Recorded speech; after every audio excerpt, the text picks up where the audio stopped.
L'odeur d'ozone est arrivée avant le bruit.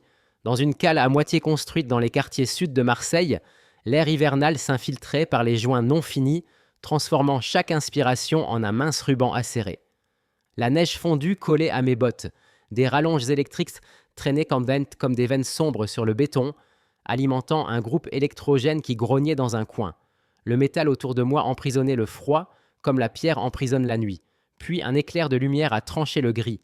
Des étincelles jaillissaient de la nacelle élévatrice, comme une fontaine de sable lumineux, se dispersant dans l'obscurité et mourant sur le sol en minuscules éclats.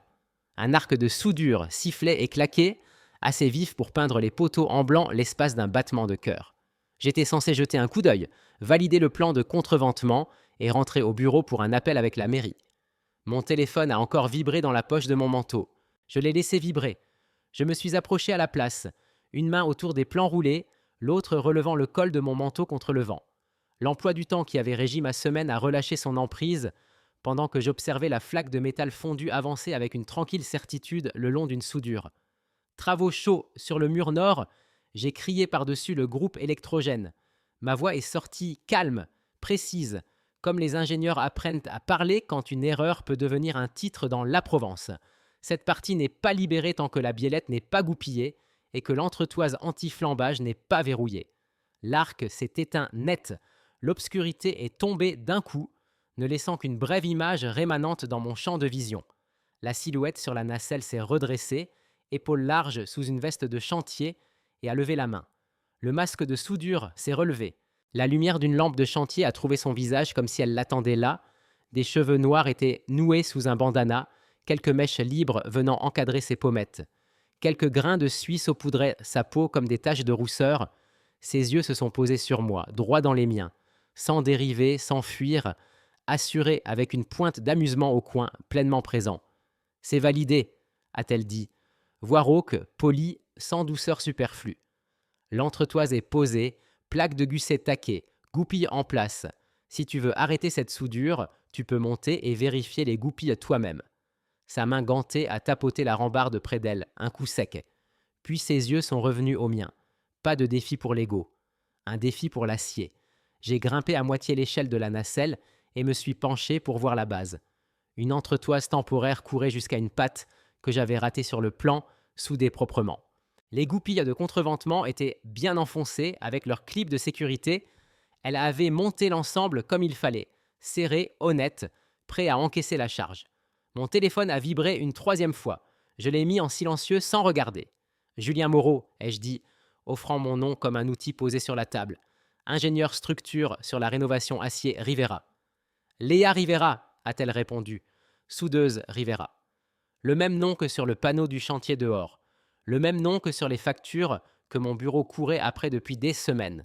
Le même nom qui avait maintenu ce chantier en vie quand les grosses entreprises avaient essayé d'évincer l'entreprise familiale de l'appel d'offres. J'ai levé les plans. La mairie veut un essai de charge dynamique sur la nouvelle poutre de transfert. Si cette poutre se tord sous charge, ils bloqueront cette cale jusqu'au printemps. Léa a légèrement incliné la tête, les yeux toujours sur les miens. Alors elle ne se tordra pas. Une phrase simple, sans discours, sans promesse pour impressionner, juste un fait posé comme une passe de soudure, stable, maîtrisé, exactement là où il fallait. Un pas lourd derrière moi, une toux. Quelqu'un qui vivait sur les chantiers comme moi dans les calculs. Moretti est sorti de l'ombre, gilet de chef d'équipe tendu sur un gros pull, la moustache ourlée de givre. Il a regardé la nacelle, les marques d'arc sur l'acier, puis m'a observé avec la patience fatiguée d'un homme qui avait vu des inspecteurs, des ingénieurs et des élus rater le même chantier de 3 façons différentes. « C'est la meilleure soudeuse de l'atelier », a dit Moretti, « et c'est la fille du patron, alors garde un ton respectueux. »« Toujours », ai-je répondu. Moretti a désigné la cale du fond où des bâches pendaient comme des rideaux. « Les inspecteurs arrivent demain. Vincent Maréchal, le gars de la mairie. Il aime les bottes propres et les arrangements sales. » La bouche de Léa s'est pincée un instant. La courbe taquine est restée, mais la chaleur derrière s'est atténuée. « Vincent », a-t-elle dit, comme si le nom charriait de la crasse. Moretti a baissé la voix. Il tourne autour du permis comme un chien devant la porte d'un boucher. S'il trouve quelque chose à tordre, il le tordra. J'ai regardé à nouveau la poutre, celle qui allait porter la charge d'une mezzanine supérieure et empêcher la toiture de fléchir. L'acier se fichait de la politique. Il se souciait des boulons, des goupilles, de l'apport de chaleur et de la vérité. Léa a rabattu son masque et rallumé l'arc. Les étincelles sont revenues, vives et féroces. 1 minute plus tard, le grondement du groupe a complètement avalé mon emploi du temps d'appel. Je suis resté jusqu'à ce qu'elle termine sa passe. Pas parce que les plans l'exigeaient, mais parce que partir aurait signifié tourner le dos à la compétence en mouvement. Le matin est arrivé, avec un vent plus coupant et un ciel couleur tôle. Vincent Maréchal est entré dans la cale comme s'il possédait le bâtiment. Il n'était pas habillé pour un chantier. Son manteau était long et coûteux. Ses chaussures brillaient comme des miroirs, le genre de brillant qui n'avait rien à faire près de la boue, de la neige fondue ou des fers à béton. Un casque de chantier était posé sur sa tête, selon un angle plus accessoire que protection. Il mâchait un chewing-gum la bouche ouverte, lentement et fort, comme s'il voulait que tout le monde entende son travail. Un porte-documents sous le bras, un badge municipal bienvoyant épinglé à sa poche, des yeux qui jaugeaient les gens avant l'acier. « Bonjour » a-t-il dit sans poser le regard assez longtemps sur un visage pour que ça passe pour du respect. « Yeti, qui est-ce le responsable ici ?» Moretti a avancé d'un pas. « Chef d'équipe Moretti, Rivera Acier. » Le regard de Vincent a glissé sur Moretti, s'est posé sur moi, puis est revenu sur Léa, debout près d'un râtelier de baguettes, gants glissés dans la ceinture. Son chewing-gum a claqué une fois. « Mignon !» a-t-il dit en désignant l'ensemble de soudure comme si ça l'amusait. La ville a une liste d'exigences pour les essais de charge dynamique. Je suis là pour m'assurer que l'opération est prête. J'ai tendu la main. Julien Moreau, ingénieur d'exécution. Vincent n'a pas pris ma main. Il l'a regardé, puis a détourné les yeux, continuant de mâcher. Ingénieur. Parfait. Vous comprenez ce qu'est la responsabilité. Il a tourné une page du porte-document avec 2 doigts, comme si le papier pouvait le salir. D'après mes notes, a repris Vincent, il y a eu un retard sur les documents d'inspection. Il y a aussi une inquiétude sur le contreventement et les supports temporaires du mur nord. Si quelque chose bouge sous charge, c'est arrêt immédiat des travaux. Ce n'est pas ma décision, c'est la règle. La mâchoire de Moretti s'est crispée. Léa était restée silencieuse, posture droite, les yeux sur le visage de Vincent, pas fixés mais attentifs. Le regard de Vincent a cherché à accrocher le sien. Il lui a souri comme un homme qui croit qu'un sourire est une monnaie d'échange. « Si on trouve des problèmes, » a continué Vincent, « on peut rendre ça douloureux ou facile. » Il a tapoté son porte-document une fois, puis a posé les yeux sur Moretti. Parfois, les papiers prennent du temps. Parfois, il faut les encourager. Ma main s'est resserrée sur les plans roulés. Le papier s'est légèrement plissé, j'ai parlé doucement. Comme une phrase polie peut encore contenir de l'acier à l'intérieur. On passera l'inspection dans les règles. Chaque entretoise est consignée, chaque goupille est marquée, chaque boulon est serré, pointé et documenté. Le chewing-gum de Vincent a encore claqué. Il s'est penché un peu, baissant la voix comme pour rendre ça intime. Les documents, ça peut disparaître. Les plannings, ça peut glisser. L'hiver, ça peut coûter cher. Léa a fait un pas, se plaçant dans mon champ de vision périphérique, assez près pour changer la géométrie du moment. Pas derrière moi, pas devant. Présente. Inspecteur Maréchal, a-t-elle dit, voix calme. Si vous êtes là pour inspecter l'acier, inspectez l'acier. Si vous êtes là pour autre chose, vous êtes dans le mauvais bâtiment. Le sourire de Vincent a tenu une fraction de seconde de trop. Puis il s'est durci. Surveillez votre ton, lui a-t-il lancé. Moretti a pris une inspiration, prêt à intervenir. J'ai fait un demi-pas sur le côté, me plaçant entre Vincent et la zone de travail sans en faire un spectacle. Un simple déplacement, un mur discret. On va longer la ligne de contreventement, ai-je dit. Vous verrez les goupilles, vous verrez les marques de serrage. Ensuite, vous pourrez signer votre rapport. Vincent m'a fixé un instant, comme s'il pesait si une bagarre valait la peine. D'accord, a-t-il fini par dire, mais je suis minutieux. Il a tourné les talons, chaussures luisantes, et s'est enfoncé dans la cale. Ses semelles laissèrent des empreintes nettes sur le béton sale. Le contraste semblait faux, comme un mensonge qui marche. L'essai de charge dynamique était prévu pour vendredi. 3 jours, une poutre, une chance de sauver Rivera Acier du blocage jusqu'au dégel. Léa et moi avons travaillé en parallèle sans avoir besoin de beaucoup parler. J'ai vérifié les calculs de flèches, ajusté les positions des appuis temporaires, validé les chemins de charge. Elle se déplaçait dans la cale avec la grâce pragmatique d'une soudeuse, mesurant, meulant, posant des plaques, vérifiant l'ajustement, déposant des cordons là où l'acier les réclamait. Elle traitait le travail comme quelque chose de vivant. Mercredi soir, la cale s'est vidée, les groupes se sont tus, les lumières de la ville dehors transformaient la neige en poussière grise. Moretti a verrouillé la cage à outils et est parti. Léa est restée, moi aussi. Une réunion était notée à 20 heures. Un appel fournisseur à 21 heures. Une réservation au restaurant à 22 heures. L'idée de ma sœur de me forcer à manger autre chose que des sandwichs de distributeur. J'ai ouvert mon téléphone, annulé le dîner, rédigé un court mail pour décaler la réunion. Sans explication, juste un nouvel horaire. Léa a vu la lueur de mon écran depuis l'autre côté de la cale. Problème de planning ? A-t-elle demandé en retirant un gant pour ajuster une serre-joint. Problème d'acier ? Ai-je répondu. Ça lui a tiré un petit sourire, rapide et intime. Elle s'est agenouillée près d'une pile de plaques, a vérifié l'épaisseur au pied à coulisses, puis a relevé les yeux vers moi. Tu n'es pas obligé de rester, a-t-elle dit, proposition polie. Une porte laissée entr'ouverte. Je me suis approché de la poutre, j'ai passé une main gantée le long de son âme, où des marques à la craie cartographiaient le travail du lendemain. Si quelque chose doit lâcher, ça lâchera sous charge dynamique. Je préfère être là pour repérer le risque avant qu'il te tombe dessus. Elle a soutenu mon regard une seconde, puis a hoché la tête une fois. Accord net et simple. On s'est installé dans ce genre de coopération qui n'a pas besoin de romantisme pour être intime. J'ai mesuré, elle a coupé. J'ai tenu une plaque pendant qu'elle posait des points de tac. Elle a corrigé mon angle d'un petit coup de doigt sur le bord de l'acier. Pas de reproche, juste un guidage. Les étincelles sont revenues, vives et régulières, emplissant la cale d'une légère odeur électrique qui restait au fond de la gorge. Ozone mêlé d'air froid.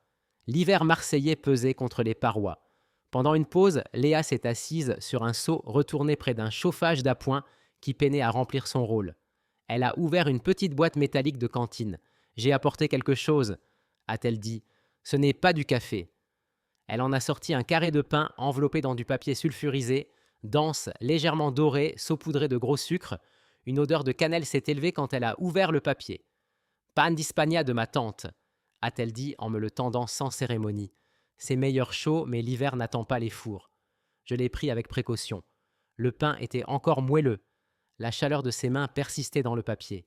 « Merci, ai-je dit. » Léa a relevé le menton. « Mange, les ingénieurs oublient cette partie. » J'ai mordu dedans. Sucré, simple, réconfortant. Pendant un instant, la cale n'avait plus l'air d'un champ de bataille contre les délais. Pendant que je mâchais, elle s'est penchée et a essuyé une traînée de poussière sur mon col avec le revers des doigts. Le geste était petit, pratique et étrangement personnel. Un acte de soin déguisé en maintenance. Mes épaules se sont immobilisées, elle l'a remarqué, s'est arrêtée et a croisé mon regard. « D'accord », a-t-elle demandé. Une question claire, une vérification nette. « D'accord », ai-je répondu. La voix stable. Sa bouche s'est incurvée à nouveau, cette chaleur taquine revenant comme une lumière derrière un masque. Elle est retournée serrer une serre-joint comme si elle n'avait pas, l'instant d'avant, transformé une cale glaciale en un endroit qui retenait un peu de chaleur. Jeudi après-midi, quelque chose a bougé. Pas l'acier, le rythme. J'ai longé la ligne de contreventement avec Moretti, vérifiant les étiquettes et les marques de serrage. Nous avions appliqué de la peinture de contrôle de couple sur chaque boulon à haute tension des plaques de Gussette. Des bandes vives qui s'alignaient quand le boulon était correctement serré. Tout mouvement fissurerait la bande. Toute dépose laisserait une cicatrice. La plupart des marques étaient là parfaites. Puis j'en ai vu une qui ne s'alignait pas. Une fine cassure dans la peinture, comme une fracture capillaire. Je me suis accroupi, le faisceau de la lampe torche balayant le joint. La plaque de Gusset était nichée dans un renfoncement sombre derrière un mur de coffrage temporaire. Difficile à voir à moins de chercher exprès. La tête du boulon avait disparu, pas desserrée. Disparu. Mon souffle a embué le faisceau. Ma main s'est resserrée sur la lampe jusqu'à ce que mon gant craque. Moretti s'est penché. « Qu'est-ce qu'il y a ?» J'ai pointé du doigt. « Boulon haute tension manquant. » Il a juré à voix basse. J'ai déplacé la lampe. Une autre tête de boulon absente. Puis une troisième. Les rondelles aussi avaient disparu. À leur place, des trous nus me fixaient. Ce n'était pas de l'incompétence. C'était la main de quelqu'un qui savait exactement quels organes de fixation comptaient. J'ai sorti mon téléphone, pris des photos avec l'horodatage dans le cadre, gros plan, plan large, les lignes de peinture de couple brisées, les trous vides, les marques d'outils sur le bord de la plaque, là où une clé avait mordu. Une ligne froide m'a remonté l'échine, pas émotionnelle. Pratique. Un calcul de ce qui arriverait si la poutre subissait une charge vive avec un contreventement compromis. Essai de charge dynamique, a murmuré Moretti. Si ces trous prennent du cisaillement, ils ne tiendront pas, ai-je dit doucement. La poutre va se tordre, la fissure va s'ouvrir, l'inspecteur appellera ça un échec. Le visage de Moretti a viré au gris. Qui ferait ça? Un claquement de chewing-gum a résonné dans ma mémoire. Chaussures cirées, manteau propre dans une cale sale. On s'est enfoncé plus loin, vérifiant les contreventements diagonaux qui stabilisaient la poutre en conditions temporaires. Les goupillets devaient être sécurisés par des clips fendus. J'en ai trouvé un manquant, suspendu par un fil de sécurité, puis la goupille elle-même, à moitié sortie, assez pour affaiblir l'entretoise, pas assez pour tomber lors d'une vérification normale, assez pour lâcher sous vibration. Je me suis redressé lentement, laissant ma taille occuper l'espace dans la cale. Ma mâchoire s'est verrouillée, mes mains sont restées calmes, mais chaque muscle de mes avant-bras s'est tendu, prêt à bouger. Léa s'est approchée, masque de soudure accroché à la hanche. Elle a vu nos visages et s'est arrêtée. « Qu'est-ce qui s'est passé ?» a-t-elle demandé. J'ai tendu mon téléphone, lui montrant les trous de boulons. Ses yeux se sont aiguisés. Pas de panique, juste de la concentration. « Non, boulon haute tension, a-t-elle dit. Grade 8,8, c'est ça ? Oui. Elle s'est accroupie et a passé un doigt ganté autour du bord du trou. Du métal frais brillait sous la crasse, là où une rondelle avait été. Quelqu'un les a retirés récemment, a-t-elle dit. Regarde l'anneau propre et la peinture de couple cassée. Moretti a secoué la tête. C'est du sabotage. La gorge de Léa a bougé quand elle a dégluti. La chaleur taquine a disparu. À sa place, une immobilité dure et maîtrisée. Mon corps a réagi avant que les mots arrivent. J'ai fait un petit pas vers elle. Pas encore de contact, juste réduire la distance contre l'air froid. Ma main s'est ouverte et refermée une fois à mon côté. Un réflexe protecteur devenu position protectrice. Léa a levé les yeux vers moi. Je n'ai pas tendu la main sans permission. Elle a hoché la tête une fois, subtilement, acceptant la proximité. J'ai légèrement soulevé mon manteau et l'ai incliné pour que le vent me frappe en premier, la protégeant du courant d'air qui s'engouffrait par les portes de la cale. Moretti a expiré. « Qu'est-ce qu'on fait ?» J'ai désigné le joint. « On remplace tous les boulons et rondelles manquants. On regoupille et verrouille l'entretoise. Ensuite, on renforce la zone fissurée avant qu'elle s'étende. » Léa s'est redressée. Il y a déjà une fissure. J'ai tourné la lampe vers l'âme de la poutre. Une fine ligne courait le long du pied d'une soudure près de la connexion. Minuscule, récente, du genre de fissure qui reste muette jusqu'à ce qu'une charge la force à parler. Les yeux de Léa se sont plissés. Elle n'a pas discuté, elle n'a pas dramatisé, elle a simplement dit « On s'en occupe ». On a bougé vite parce que l'acier punit l'hésitation. Moretti a déverrouillé la cage à boulons. J'ai consigné l'inventaire manquant, photographié les emplacements vides et imprimé les photos sur l'imprimante du bureau pendant que l'encre était encore chaude. Une preuve qui reste sur un téléphone ne vaut rien. Léa a tracé le plan de réparation comme un artisan. Plaque de recouvrement des deux côtés, a-t-elle dit en crayonnant des rectangles sur l'âme de la poutre. Meulaire jusqu'au métal vif. Préchauffé, passe multiples, puis ressuage magnétique sur les pieds de soudure. J'ai sorti mon ordinateur portable, relancé les calculs, ajusté les vérins d'appui temporaire pour réduire la contrainte sur le joint pendant la soudure. L'objectif n'était pas seulement de faire semblant que c'était réparé. L'objectif était de restaurer la capacité. Moretti montait la garde près de la porte de la cale, radio clipsée au gilet, les yeux balayant le parking. « L'inspecteur arrive demain », a-t-il dit. « Alors demain, l'acier sera plus solide que son histoire », a répondu Léa. Sans forfanterie, juste la vérité. On a installé de nouveaux boulons haute tension un par un, avec des rondelles trempées. J'ai regardé la clé dynamométrique cliquer à la valeur prescrite, puis appliquer de la peinture de couple fraîche, des bandes nettes qui trahiraient tout mouvement futur. Quand on a remis les goupilles de contreventement, Léa a insisté pour des clips fendus neufs, du fil de sécurité neuf et une double vérification visuelle. « Pas de raccourci », a-t-elle dit. « D'accord », ai-je répondu. La fissure restait là, fine, silencieuse, en attente. Léa a grimpé sur la nacelle et s'est positionnée près de la zone endommagée. J'ai posé un pistolet thermique et un kit de crayons de température sur un plateau à côté. Elle a mesuré la température de préchauffage sur l'acier comme un médecin prend le pouls. L'arc s'est allumé. Les étincelles ont jailli à nouveau, assez vive pour projeter des ombres sur les parois de la cale. L'ozone s'est épaissi, vif et propre. L'air froid marseillais s'est mêlé à la chaleur de l'arc et a créé un étrange brouillard métallique au goût d'électricité. Léa a déplacé la torche avec des poignées stables, posant un cordon qui ressemblait à une rangée de pièces soigneusement empilées. Les plaques de recouvrement étaient bien à plat, bords chanfreinés, prêtes à partager la charge. Je suis resté en dessous, surveillant le bain de fusion, appelant les températures et les intervalles de temps.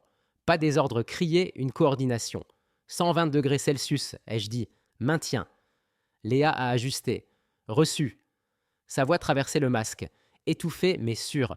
Entre deux passes, elle a relevé le masque pour respirer. Ses yeux ont retrouvé les miens, sans errer, sans distance, concentrés sur moi comme si le reste de la cale avait disparu. Ce regard m'a fait quelque chose de physique. Ma main s'est refermée sur la rambarde de la nacelle jusqu'à ce que le métal s'enfonce dans mon gant. Mes épaules se sont carrées. Mon corps s'est incliné vers elle, instinctivement, prêt à bloquer tout ce qui tenterait de l'atteindre. Elle l'a remarqué. Un petit sourire est revenu, bref comme une étincelle. Puis elle a rabattu le masque et s'est remise au travail. La réparation a pris des heures parce que la qualité prend du temps. Léa a meulé chaque bord jusqu'au métal vif, enlevant peinture et calamine. Elle a refait le préchauffage, posé la passe de racine, puis empilé les passes avec un tissage précis.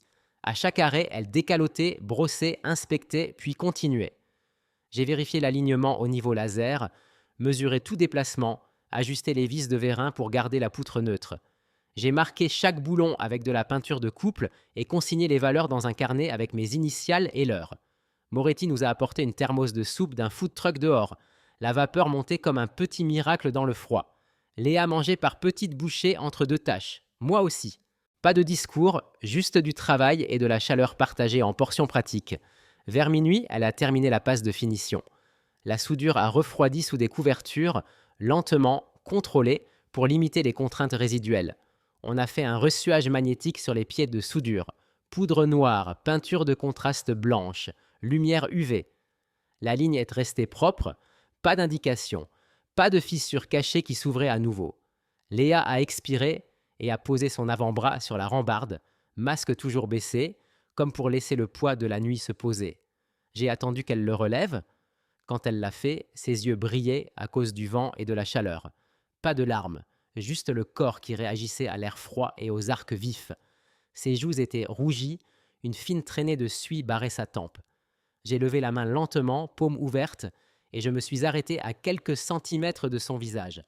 Elle a regardé ma main, puis mes yeux. Un accord silencieux, clair. J'ai essuyé la suie de sa tempe d'un doux passage de pouce et j'ai ramené ma main en bas. Simple, sûr. Merci, a-t-elle dit. Pour la suie ai-je demandé. Pour être resté, a-t-elle répondu. L'acier ne se répare pas tout seul, ai-je dit. Son sourire s'est adouci. Les gens non plus. Elle l'a dit comme un fait, pas comme une demande. Vendredi est arrivé avec les paperasses municipales et ce froid qui fait chanter le métal quand on le touche. Vincent Maréchal est revenu, chaussures toujours luisantes, chewing-gum toujours mâché, porte-document toujours brandi comme une arme. Il s'est dirigé droit vers le joint réparé, les yeux scrutants comme s'il s'attendait à trouver le chaos. Au lieu de ça, il a trouvé des bandes de peinture de couple parfaitement alignées, des clips fendus neufs, du fil de sécurité frais, des plaques de recouvrement bien à plat, des cordons de soudure nets et uniformes, de la documentation imprimée, agrafée, prête. Moretti se tenait à mon côté. Léa un peu en retrait sur mon épaule droite, masque de soudure en main, posture stable. Les yeux de Vincent se sont plissés. « Grosse nuit » a-t-il demandé, trop décontracté. « Nuit nécessaire » ai-je répondu. Il s'est accroupi, a fixé le joint, puis a levé les yeux vers moi. Ça n'était pas au planning. « Le planning a changé » ai-je dit poliment. « La sécurité fait ça. » Vincent s'est relevé, mâchant plus fort. Des réparations comme ça exigent une autorisation. Si vous soudez des éléments structurels sans accord, je peux tout arrêter. Léa a avancé d'un demi-pas. Le regard de Vincent a glissé sur elle à nouveau. Le sourire a tenté de revenir. « Vous devez être Rivera, » a-t-il dit. « Vous êtes doué. Dommage si cet endroit se noie sous la paperasse. » Léa n'a pas souri en retour. Elle tenait son masque par la sangle, doigt fort et calme. « Inspecteur Maréchal, vous pouvez écrire ce que vous voulez. L'acier est correct. » Le chewing-gum de Vincent a claqué. Il s'est penché vers elle, envahissant l'espace comme si la proximité pouvait remplacer l'autorité. Mon corps s'est interposé sans hésiter, pas agressif, maîtrisé, une barrière. Reculez, ai-je dit, la voix toujours polie. Il y a de la place pour parler sans l'étouffer. Les yeux de Vincent ont lancé un éclair d'irritation. Ne me dites pas comment faire mon boulot. Je ne le fais pas, ai-je répondu. Je vous dis comment respecter ce chantier. La main de Léa a effleuré l'arrière de mon bras. Un contact bref, un signal qu'elle acceptait la protection.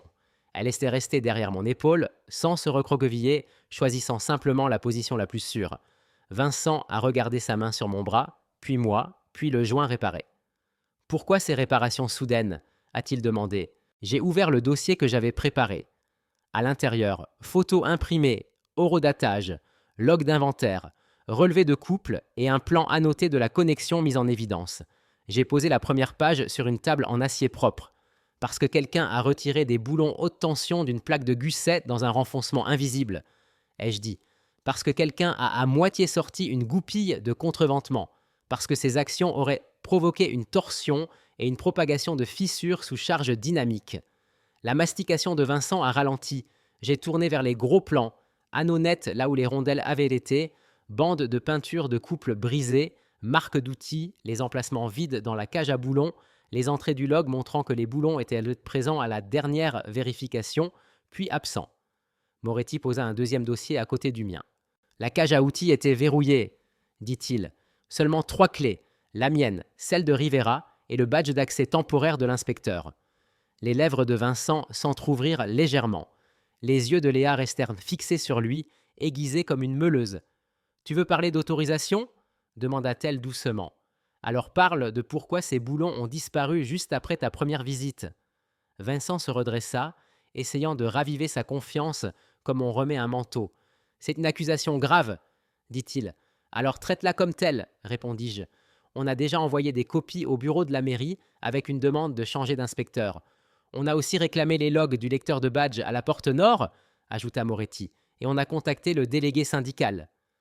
Une porte s'ouvrit derrière nous. Une femme en veste syndicale entra, accompagnée d'un agent de sécurité municipale.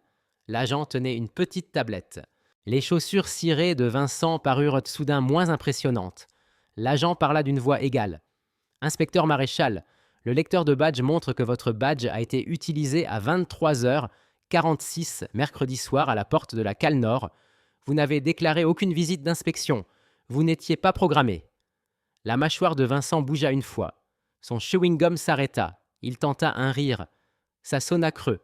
J'étais en vérification. Le délégué syndical le coupa. Vérification au milieu de la nuit, sans prévenir le chef d'équipe, sans EPI pendant que des boulons disparaissant. Les yeux de Vincent balayèrent la cale, cherchant une façon de retourner l'histoire en sa faveur. Il n'en trouva pas. L'agent tendit la main. « On va vous demander de sortir maintenant. » Vincent me fixa comme si je lui avais personnellement pris quelque chose. Je soutins son regard sans colère, juste avec fermeté. « Dopo, rédige ton rapport, dis-je.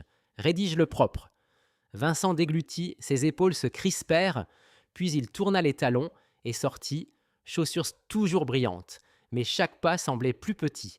L'essai de charge dynamique eut lieu à midi. Des blocs de béton furent empilés, des capteurs fixés. La cale retint son souffle. Je surveillais les relevés de flèches sur l'écran. Les chiffres montèrent dans les limites prévues, puis se stabilisèrent.